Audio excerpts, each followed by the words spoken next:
మగాడవైతే ఒక్క సీటు గెలుచుకో అంటున్నావు. రేవంత్ రెడ్డి గారు మల్కాజ్గిరి పార్లమెంటు నుంచి మీరు ఎంపీగా ఉన్నారు నిన్నటి వరకు. మరి ఆ మల్కాజ్గిరి పార్లమెంటులో కాంగ్రెస్ పార్టీ ఒక్క అసెంబ్లీ సీట్ అయినా గెలిచిందా? మరి నువ్వు అంత మగాడివైతే 7 అసెంబ్లీ సెగ్మెంట్లలో ఒక్క అసెంబ్లీ సీటు నువ్వు ఎందుకు గెలుచుకోలేకపోయినావు?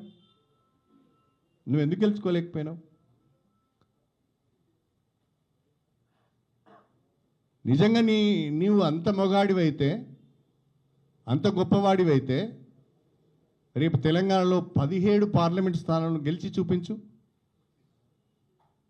నీ మగతనాన్ని నిరూపించుకో నీ భాషలోనే. నేను వాడొద్దు ఆ పదాన్ని, కానీ తప్పడం లేదు. నీ భాషలోనే తెలంగాణలోని 17 ఎంపీ సీట్లను గెలిపించుకొని నీ మగతనాన్ని నిరూపించుకో. మగాడవైతే ఒక్క సీటు గెలుచుకో అంటున్నావు. రేవంత్ రెడ్డి గారు మల్కాజ్గిరి పార్లమెంటు నుంచి మీరు ఎంపీగా ఉన్నారు నిన్నటి వరకు.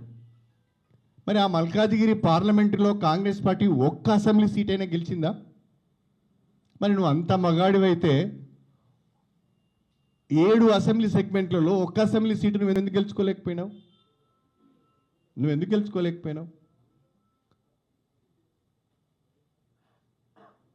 నిజంగా నీవు అంత మగాడివైతే, అంత గొప్పవాడివైతే రేపు తెలంగాణలో 17 పార్లమెంట్ స్థానాలను గెలిచి చూపించు.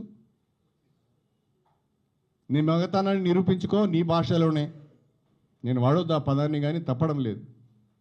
నీ భాషలోనే తెలంగాణలోని 17 ఎంపీ సీట్లను గెలిపించుకొని నీ మగతనాన్ని నిరూపించుకో.